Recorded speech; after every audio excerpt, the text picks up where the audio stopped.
ভাই কথায় কথায় হাত ধরবেন না তো, মেজাজটা বহু কষ্টে বাইন্ধা রাখছি। খারাপ হয়ে গেল কিন্তু। খারাপ হয়ে গেলে কি করবা ছোট ভাই? তার মানে ওই শাওকি নামের বদটা তুমি? তোমার মুখ থেকে তো এখনো দুধের গন্ধ যায়নি। এই বয়সেই মেয়ের জন্য মারামারি করতে সিলেট চলে আসছো? বরিশাল্লার খাতার গাট্টি কতগুলো?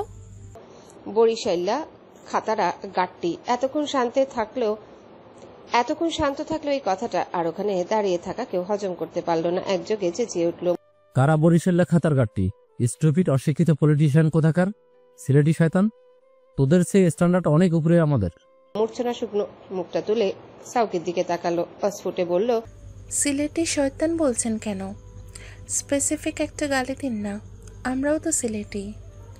সাউকি গা ঝাড়া দিয়ে বলল, ও আচ্ছা সরি, আসলে এটা সিলেটের কলঙ্ক হবে। এতজনের চিল্লাচিল্লিতে আচমকায় দমল সাইদুর।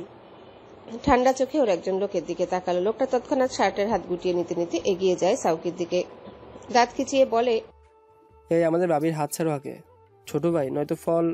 আচমকা লোকটা থেমে গিয়ে নিজের তলপেট চেপে ধরলো, হাতের আঙ্গুলগুলো মটমট করছে সাউকির ঘুষিটা মেরে।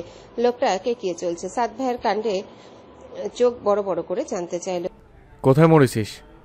জায়গা মতো। সাউকির শান্ত জবাব। হতভম্ব সাদ বলল, তুই কি বেরহাম? মেয়েদের মতো ফাইট করিস?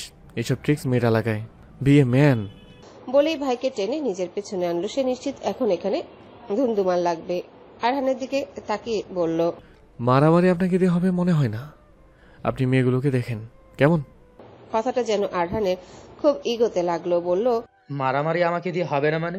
তুমি সরো, ইউনিভার্সিটির টপ বক্সার ছিলাম আমি। আচ্ছা, আপনারা কি আমাদের সাথে মারামারি করতে চাচ্ছেন?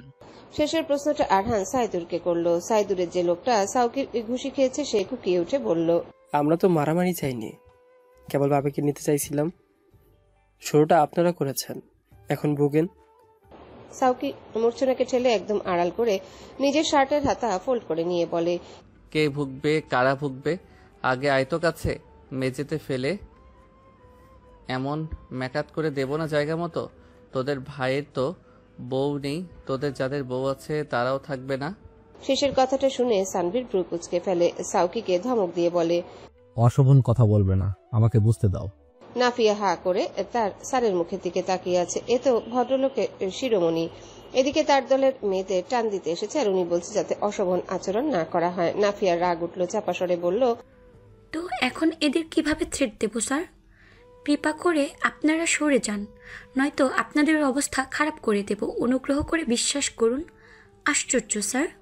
সানভীর নাফিয়ার রাগ দেখে একচোট হেসে নিল। এরপর সাইদুরের দিকে তাকিয়ে বলল, তাড়াতাড়ি সমঝোতায় আসেন, ট্রেন ছেড়ে দেবে আমাদের। মূর্ছনাকে এমনিতেও পাবেন না। যদি উল্টোপাল্টা করার চেষ্টা করেন তবে আমরাও ম্যান পাওয়ার কাজে লাগাবো। ম্যান পাওয়ার বলতে?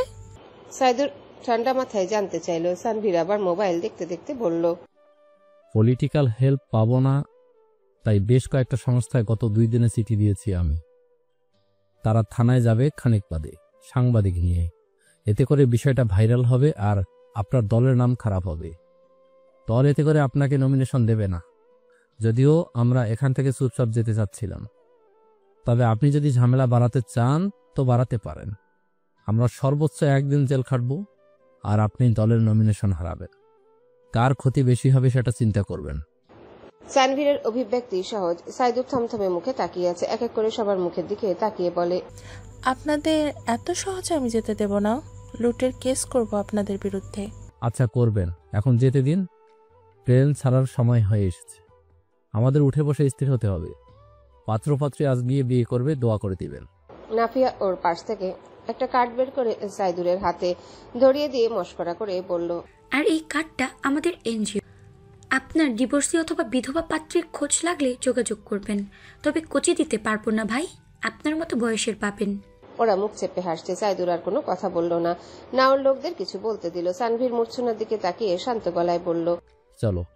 ট্রেনের দুলুনিতে ঘুমের লাই এসেছিল সবার। ঝঞ্ঝাট সব পেছনে ফেলে ট্রেন ঢাকামুখী ছুটছে গতি নিয়ে।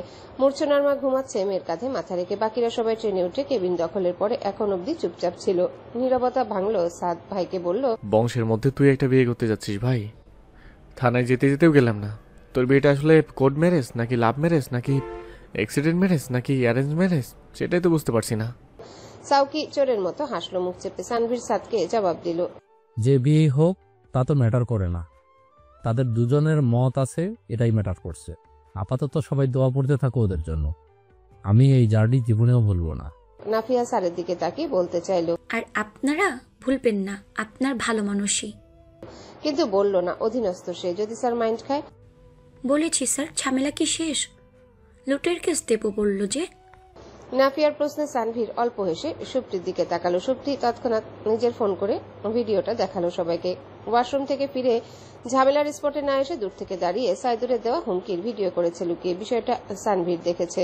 সিমিন হাফ ছেড়ে সিটে গা এলিয়ে দিল, শ্বাস টেনে বলল, দারুণ টুইস্ট তো সুপ্তি দিদি, বেশ ভালো করেছো। আমার গল্পের রিচ পারবে এটা লিখলে। হাসতে লাগলো ওরা সিমিনের কথায়। বাকিটা পথ ফুরফুরে মেজাজে কাটলো। পেছনে ফেলে আসা ঝঞ্ঝাট থেকে নিস্তার পেয়েছে যেন। সারাদিনের জার্নির ঝক্কি সামলে ওরা বরগুনায় পৌঁছালো ঠিক রাত 9টার সময়। ঢাকা পৌঁছে সানভীরের আমন্ত্রণে কেউ তার ফ্ল্যাটে যায়নি। আর সবার মধ্যে একটা টেনশন কাজ করছিল। শেষটায় সানভীর আবারও প্রাইভেট কার বুক করে নিয়েছে। 6 ঘন্টা লেগেছে সর্বমোট ঢাকা থেকে বরগুনা আসতে। অসীম বাড়িতে কাজী ডেকে নিয়েছেন। দেরি তিনি করতে চান না।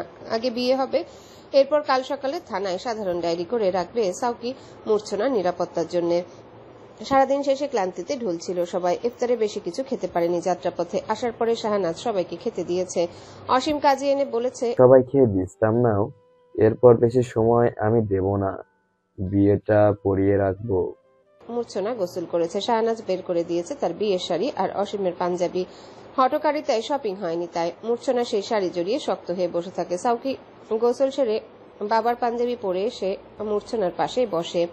অসীম ছেলে আর তার হবু স্ত্রীকে মুগ্ধ হয়ে কিছু সময় দেখে কাজীকে নির্দেশ দেন বিয়ে পড়াতে। কাজী বসে বিয়ে পড়ানো শুরু করলো। মূর্ছনা কবুল বলার আগে একবার বাবা মায়ের মুখের দিকে তাকিয়েছিল, এরপর আস্তে ধীরে কবুল বলল। বিয়ে পড়ানোর পর বইয়ের মুখ দেখা দেখির পালা শেষ হলে শাহনাজ ছোটদের বলল, বেশি ঝামেলা করো না, সবার মানসিক অবস্থা ঠিক নেই, সবার রেস্ট দরকার। সাউকি মূর্ছনাকে ছেড়ে দাও, তারা ঘুমাক। মূর্ছনাকে সাউকির রুমে গিয়ে বসিয়ে দিয়ে এসেছে নাফিয়া। কানে কানে বলে এসে, শাওকি খুবই ভদ্র ছেলে, তবে আজ রাতে মনে হয় না উল্টোপাল্টা করার মতো এনার্জি ওর আছে। যা ফাইট দিল, খাপড়ানোর কিছুই নেই। স্বামী তোমারও। শব্দটা খুব ভারী, কিন্তু আজকের পর থেকে মাথায় রেখে চলবে। মূর্ছনা চুপচাপ শুনছে। নিসা, শিমিন, সুপ্তি সাউকির বিছানাটা গুছিয়ে দিয়েছে নতুন চাদর পেতে। ঘরটা গুছিয়ে দিয়েছে। মূর্ছনার নত মুখটা হাতে তুলে নিসা একবার বলল, ভয় করছে আপু? মূর্ছনা সকল ধরনের অনুভূতির ঊর্ধ্বে চলে গিয়েছে কবুল বলার পর থেকে। ও জবাব দিল না। নিসা ওর মাথায় হাত বুলিয়ে দিয়ে বলল, চিন্তা করো না, সব থেকে বদ লোকটাকে আমি নিয়েছি। তোমার স্বামী তো ভীষণ লক্ষ্মী। অল ভিজুয়াল, তুমি বুক ভরে শ্বাস নাও তো। নাফিয়া বাইরে বেরিয়ে দেখলো সাউকি বারান্দায় দাঁড়িয়ে আছে। অসীমের পাঞ্জাবিতে ফর্সা ছেলেটা দারুণ ফুটেছে আজ। মুখটা অকারণে জলজল করছে। পরিস্থিতি দেখে আপাতত মনে হচ্ছে না ঠিক 13 ঘন্টা আগে আজ তারা কোথায় ছিল। সাউকির মুখের পুরুষালী উজ্জ্বলতা দেখে মনে হচ্ছে বেশ আড়ম্বরপূর্ণ অনুষ্ঠানের মাধ্যমে হয়েছে বিয়েটা। নাফিয়া হেসে এগিয়ে এসে ওর পিঠ চাপড়ে বলল, অল দ্য বেস্ট। যা এখন বিশ্রাম নেই।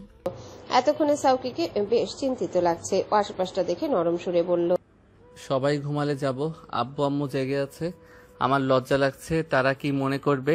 নাফিয়া কিছুক্ষণ হাসলো মুখে আঁচল চেপে বলল, তারা তোকে অনেক খারাপ ছেলে মনে করে রে শাওকি। তুই সারা রাত এখানেই দাঁড়িয়ে থাক, খবরদার ভেতরে ঢুকিস না। এই মূর্ছনা, তুমি ঘুমিয়ে পড়ো। অসীম বসার ঘরে কেবলমাত্র কাজী বিদায় করলো। মূর্ছনার বাবা মাকে দোতলার একটা ঘর দেওয়া হয়েছে। নাফিয়া এসে অসীমকে বলল, আব্বা, আমার এখন যাওয়া উচিত। অসীম এই কথা শুনে ভীষণ রাগ করলেন। এত রাতে কোথায় যাবি? সমস্যা নেই আব্বা, সুপ্তি আছে, মূর্ছনার বান্ধবী। ও আজ রাতে থাকবে আমার সাথে। আমি সাহারির জন্য খাবার নিয়েছি। আমার ব্যক্তিগত কিছু কাজ আছে। ব্যক্তিগত কথাটা শুনে অসীম কথা বাড়ালো না, বলল, সাদকে বলেছি পৌঁছে দিতে। নাফিয়া ফেরালো, না না আব্বা, ওদের কাউকে ডাকবেন না। সারাদিন কত কি গিয়েছে ওদের উপর দিয়ে, ওরা রেস্ট নিচ্ছে এখন। আমি আর সুপ্তি চলে যাব, রাস্তায় রিক্সা চলছে তো। সানভি ততক্ষণে গাড়ি ডেকে নিয়েছে নিজের বাংলো থেকে। সেও চলে যাবে এখন। বসার ঘরে অসীম আর নাফিয়ার কথোপকথন শুনে বলল, চাচা, আমি তাদের পৌঁছে দিচ্ছি, সমস্যা নেই, আমার গাড়ি এসেছে।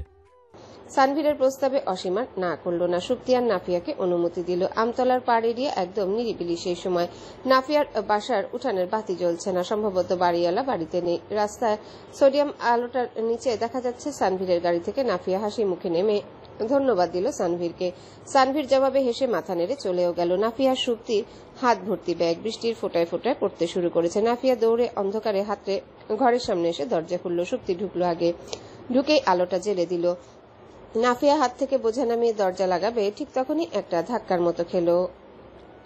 অতর্কিতে কেউ একটা ঘরে ঢুকে পড়তে চেঁচিয়ে উঠল নাফিয়া। পরপর আবিষ্কার করলো ওর মুখটা চেপে ধরেছে আগন্তুক। শুক্তি ছিটকে দাঁড়িয়ে পড়ল। নাফিয়ার হাঁটুতে কাঁপন উঠেছে। চোখ মেলে শাহেদের মুখটা দেখে চেয়ে রইল ফ্যাল করে। শাহেদ হাতটা সরালো মুখ থেকে। নাফিয়া চেঁচিয়ে উঠল এ দফায়, হাউ ডেয়ার ইউ! কেয়ারটেকার বাংলোর দরজা খুলে দিল। গাড়িটা কেবলমাত্র পার্ক করে ভেতরে ঢুকছিল সানভীর। এমন সময় মুমতাহিনার কল। ভাইয়ের উপর চেঁচিয়ে উঠল সে, ভাই, আল্লাহ আমাদের 5 বোনকে একটা মাত্র ভাই দিয়েছে। তুই যদি বিয়ের আগে এভাবে পর করে দিস তবে আমরা কোথায় যাব? 3 দিন ধরে তোকে ট্র্যাক করা যাচ্ছে না। এমন লাপাত্তা তো মানুষ বিয়ে করেও হয় না। সানভীর হাসলো। আজ বড্ড ক্লান্তি শরীরে। নরম সুরে জবাব দিল, আপা ভীষণ ব্যস্ত ছিলাম বিগত 2 দিন। ট্রাস্ট মি, পরে সব বলবো। আমি আসবো কাল বরিশাল। আর সেদিন বললি মেয়েটার সাথে কথা বলবি, বলেছিস? এদিকে তোর মেজো ভাগ্নে শুনলাম রিলেশনে জড়িয়ে আছে ওর মেডিকেলের কোনো এক বান্ধবীর সাথে। এখন কি মামার আগে ভাগ্নে বিয়ে করে নেবে? দাঁড়িয়ে পড়ল সানভীর। হেসে বলল, না, মামাই আগে বিয়ে করবে। কালই বলবো। বিষয়টা নিয়ে আর দেরি করতে চাইছি না। মুমতাহিনা তাজ্জব গলায় বলল, তুই এখনো বলিসনি?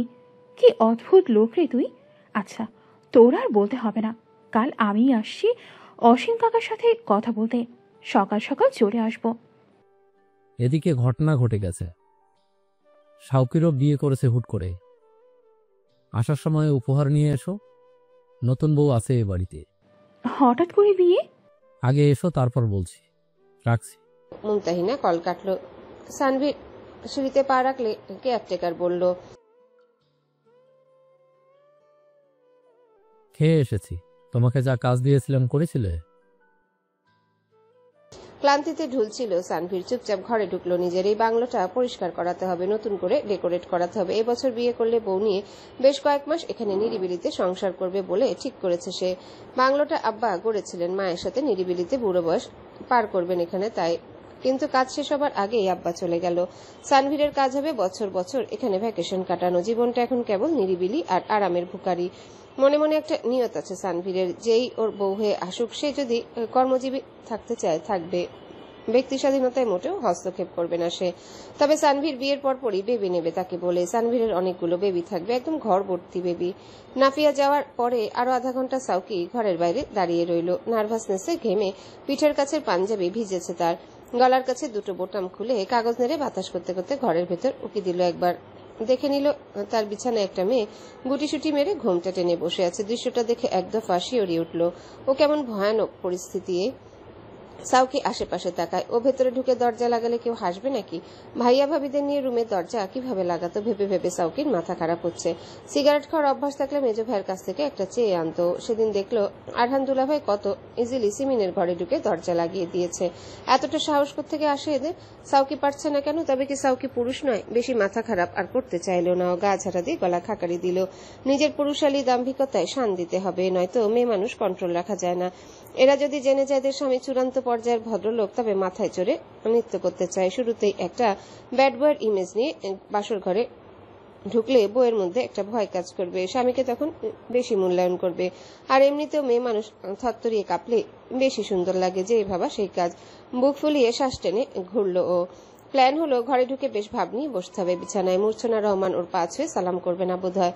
সমবয়সী মেয়ে বিয়ে করার এই এক জ্বালা। এরা সম্মান দিতে চায় না, ফাজলামি করে। তবুও যদি ভুলে সালাম করে ফেলে, সালাম গ্রহণ করে বইয়ের ঘোমটা তুলে বেশ গম্ভীর হয়ে কপালে একটা চুমু খাবে সাউকি। এরপর যদি মুড হয় তবে জড়িয়ে ধরে আলিঙ্গন করবে। ওই মেয়েকে মোটেও বুঝতে দেওয়া যাবে না সাউকির হাঁটু কাঁপছে অস্বস্তিতে। ছেলেদের পৌরুষের ওজন যদি প্রথম রাতে স্ত্রীর কাছে কম লাগে তবে বিপদ। পরবর্তীতে বেয়ায় বেয়ায় আচরণ করবে। সম্পর্কে ব্যালেন্স জিনিসটা গুরুত্বপূর্ণ। এই জন্য জড়িয়ে ধরে রাজকীয় একটা আলিঙ্গন করে নেবে আগে, এরপর ঘুমিয়ে যাবে। শাওকি, সাউকির পরিকল্পনায় পানি ঢেলে শাহনাজ নরম সুরে ডাকলো পেছন থেকে। তৎক্ষণাৎ ঘুরে দাঁড়ালো সাউকি। এক দফা ঢোক গিলে জবাব দিল। বলবে কিছু আম্মু? আর চোখে আবারও নিজের ঘরের দরজার দিকেও তাকালো। শাহনাজ বলল, তোর আব্বু একটু ডাকছে, তোকে বাইরে পায়চারি করতে দেখে গেছেন, আমাকে পাঠালো তাই। সাউকির মুখটা লাল হয়ে উঠল লজ্জার সংকোচে। এখন কি বাসর ঘরে ঢোকার আগে আব্বুর কাছে ইন্টারভিউ দিতে হবে? কি জ্বালা। শাহনাজের পেছন পেছন গিয়ে অসীমের সামনে দাঁড়ালো। অসীম তখন পাঞ্জাবি পাল্টে ফতুয়া জড়াচ্ছিলেন গায়ে। ছেলের কাচুমাচু মুখটা দেখে গম্ভীর গলায় বলল, 2 লাখ টাকা যে দেনমোহর ধার্য করলে, টাকাটা কি আছে তোমার কাছে? এতক্ষণে হুঁশ ফিরল সাউকির। বিব্রত ভঙ্গিতে মাথা নাড়ল, বলল, 77,000 আছে। ছেলের মুখের দিকে অসীম অপলক দৃষ্টিতে কিছুক্ষণ তাকিয়ে থেকে আলমারি খুলে কিছু ক্যাশ বের করে বিছানার উপর রাখলো। গম্ভীর গলাতেই বলল, টাকাটা দিয়ে নাও আগে, মোহরানা তো ফাজলামের জিনিস না, আমাকে পরে শোধ দিয়ে দিও। সাউকি টাকাটা চুপচাপ তুলে নিয়ে ভদ্র গলায় বলল, জি। শাহনাজ আলমারি থেকে একটা ছোট বক্স বের করে ছেলের হাতে দিল। এই আংটিটা তোমার ছোটবেলায় নানু বাড়ি থেকে পেয়েছিলে, ওকে দিও। বউয়ের জন্য কিছু কিনেছো মনে হয় না। সাউকি আংটিটাও নিল। একবার দাঁড়িয়ে বলতে চাইল, তোমরা শ্বশুর শাশুড়ি হিসেবে ওয়ার্ল্ডস বেস্ট আব্বু আম্মু। তবে পারল না। আব্বুর সাথে কখনোই সহজ হয়নি সাউকি, না কখনো পারবে। সাউকি চলে গেলে শাহনাজ জানতে চাইল স্বামীর কাছে, এখন বলেন, নাফিয়া সানবীরের বিষয়ে যা বললেন তা কি শাহেদকে শোনানোর জন্য বললেন নাকি সত্যি? অল্প হাসলো অসীম। সারাদিন পরে একটু নিশ্চিন্ত লাগছে, মাথাটা হালকা লাগছে। বিছানায় শুতে শুতে বলল, কাল মুনতাহিনাকে বরগুনায় আসছে, এলেই বুঝতে পারবে। নাফিয়ার শরীরটা থরথরিয়ে কাঁপছে, ওর ঠোঁট কাঁপছে, ফর্সা গোল মুখটা সিঁদুরের ন্যায় লাল হয়ে উঠছে ক্ষোভে আর ঘৃণাত্মপে। ওর নাসারন্ধ্র ভরে গিয়েছে চেনা পারফিউমের সুবাসে। এটুকু যথেষ্ট ছিল পুরনো হাতে লবণ ছিটিয়ে দেওয়ার জন্য। হাতের তালু ঘামছে ওর। শাহেদর মুখ থেকে হাত সরিয়ে ওর হাতটা ধরলো। নরম হাতটা ধরে উল্টে পাল্টে কিছু একটা দেখলো। আসলেও দেখলো নাফিয়ার হাতে সোনার মোটা মোটা বালাগুলো নেই। ওসবে নাফিয়ার গোল গোল হাত খুব মানাতো। শাহেদ পছন্দ করতো। নাফিয়ার হুঁশ ফিরে নিজের হাতটা ছাড়িয়ে নিয়ে দূরে সরে লাফিয়ে শাহেদ নরম সুরে বলে, আস্তে, একটু স্থির হও, কথা আছে তোমার সাথে। নাফিয়া চাইছে না লোকটার মুখ দেখতে, শরীর ভেঙে আসছে। দু হাতে আঁচল খামচে ধরে হিসিয়ে বলে, কোনো কথা নেই, তুমি এক্ষুনি বের হয়ে যাবে এখান থেকে। এক্ষুনি মানে এক্ষুনি শাহেদ, নয়তো আমি লোক জড়ো করব। বিষয়টা তোমার জন্য মোটেও ভালো হবে না। কথাটা শাহেদ শুনলো, তবে ওর মুখাবব নির্বিকার। শক্ত হাতে নাফিয়াকে টেনে ঘুরিয়ে দু হাতে কাঁধ জড়িয়ে শান্ত স্বরে বলল, আগে বলো, শরীর কেমন তোমার? এভাবে শুকিয়ে যাচ্ছ কেন? ছাড়ো আমাকে। নাফিয়া এবার হাউমাউ করে কেঁদে উঠল। শাহেদের এই স্পর্শ ওর সারা শরীরে যন্ত্রণা সৃষ্টি করছে, যা কোনো স্নায়ু নয়। নাফিয়ার হৃদয় অনুধাবন করছে। কেবল মনে হচ্ছে কেটে ছিঁড়ে যাচ্ছে। কিছুক্ষণ ওভাবে দস্তাদস্তি করে এক পর্যায়ে নিজেকে ছাড়িয়ে নিয়ে সুপ্তির দিকে তাকালো। সুপ্তি বেশ ভয় পেয়েছে। ওরকে চোখ মুছে নাফিয়া বলল, ও বাড়িতে একটু কল করো, আমার ফোন বের করে। বলতে বলতে আবার ফিরিয়ে নিল কথা। ফুপিয়ে উঠল, না থাক, আজ শাওকির বাসর পণ্ড হবে। শাহেদ ভারী অবাক। ওর ভাইয়ের বাসর, অথচ ও জানে না। বিষয়টা তাকে ব্যথিত করেছে মনে হলো। অল্পতে নিজেকে সামলে নিয়ে মুখ চেপে কাঁদতে থাকা নাফিয়াকে বলল, চলে যাবো অল্পতেই, কেটে কেটে অসুস্থ হও না। আগে বলো, সানভীর ভাইয়ের সাথে তোমার এত কি? ওনার সাথে এত কেন ঘেঁষাঘেঁষি করো? নাফিয়া ওসব কথা শুনছে না। ওর গলা আটকে আসছে কান্নার তোরে। বারবার মাথা নেড়ে বলছে, চলে যাও প্লিজ। এবার শাহেদের রাগ উঠল। মেয়েটার নরম গাল দুটো শক্ত হাতে চেপে ধরে বলল, সারাটা দিন বরগুনা ছিলাম তোমার সাথে কথা বলতে, আগে উত্তর দেবে তুমি, সানভীর ভাইয়ার সাথে তোমার কি? শাহেদ, আমি কিন্তু তোমাকে চড় মারবো। পোপাচ্ছে নাফিয়া। শাহেদ খেপে উঠল। হাতের চাপ দৃঢ় করে চিবিয়ে বলল, সানভীর ভাইয়ার সাথে কি এত তোর, সেটা আগে বল তুই। লোকটা সীমা অতিক্রম করে দিচ্ছে, অথচ নাফিয়া কিছু করতে পারছে না। নিজের দুর্বলতা একচোট লানাত নিয়ে নাফিয়া আবারও ছাড়িয়ে নিল নিজেকে। কাপা হাতে নিজের ফোন বের করলো। ওর কাছে অমৃতার নাম্বার ছিল। ঘেটে ঘেটে বের করে ডায়াল করলো সেই নাম্বার। ফোনটা রিসিভ হলো এবং শাহেদ কিছু বুঝে ওঠার আগে গা কাঁপিয়ে চেঁচিয়ে বলল, নাফিয়া, নিজের স্বামীকে আটকে রাখতে পারেন না আপনি? কোন সাহসে সে আমার বাসায় আসে অমৃতা? আপনাদের সাথে আমি থানা পুলিশে যাইনি, আর যেতেও চাই না। আমি আপনাদের আমার ছায়া মারাতেও দিতে চাই না। দয়া করে নিজের স্বামীকে বোঝান। এসব কি? জবাব দিন, এসব কি? ওপাশ থেকে কোনো জবাব এলো না। শাহেদ তড়িৎ ফোনটা কেড়ে নিয়ে কলটা কাটলো। এরপর ঠান্ডা চোখে চেয়ে রইল নাফিয়ার দিকে। নাফিয়া চোখ মুছে ওর কলার ধরলো। গায়ের অবশিষ্ট জোরটুকু খাটিয়ে ধাক্কা মেরে বলল, বের হও, এক্ষুনি বের হও। সানভীর ভাইয়ার সাথে তোমার কি? শাহেদের জেদ চাপছে, একগুয়ের মতো বিড়বিড় করেই চলেছে। তাতে তোমার কি? নাফিয়াও দাঁত খিচিয়ে জানতে চায়। শাহেদ আরো উঁচু করে নিজের গলা। বলেছি থাকো, ভালো রাখবো, থাকলে না। এখন বড়লোক দেখে লাং ধরতে মন চায়। নাফিয়া শ্বাস নিল লম্বা করে, তেজ নিয়ে বলল, হ্যাঁ মন চায়। শাহেদ তাচ্ছিল্য করে হাসলো। ও ফাইন, তোমরা ঘুমাইছো একসাথে? বলে আর শেষ করতে পারেনি শাহেদ। নাফিয়া একটা চড় মেরে জ্বলন্ত চোখে তাকিয়ে আছে ওর দিকে। শাহেদ গাল চেপে ধরে নিশ্চুপ শান্ত মুখ। নাফিয়া ধাক্কা দিল ওকে। বের হও তুমি, পুলিশ ডাকার আগে। ডাকো পুলিশ, তার আগে বলো সানভীর ভাইয়ের সাথে ঘুমাইছো কিনা। নাফিয়া এলোমেলো দৃষ্টি ফেলে, শাড়ির আঁচলে মুখ চেপে ঘাম মুছে নেয়। এরপর আবার শাহেদকে ধাক্কা দেয়। এবারের ধাক্কাটা ছিল জোরালো। শাহেদ বলল, হ্যালো বন্ধুরা, পরবর্তী পার্ট খুব তাড়াতাড়ি আসবে, তো সবাই অপেক্ষায় থাকো। আর চ্যানেলটি যারা এখনো সাবস্ক্রাইব করোনি তারা পরবর্তী পার্ট দেখার জন্য চ্যানেলটি সাবস্ক্রাইব করে রেখো। ধন্যবাদ সবাইকে, আমাদের সাথেই থেকো।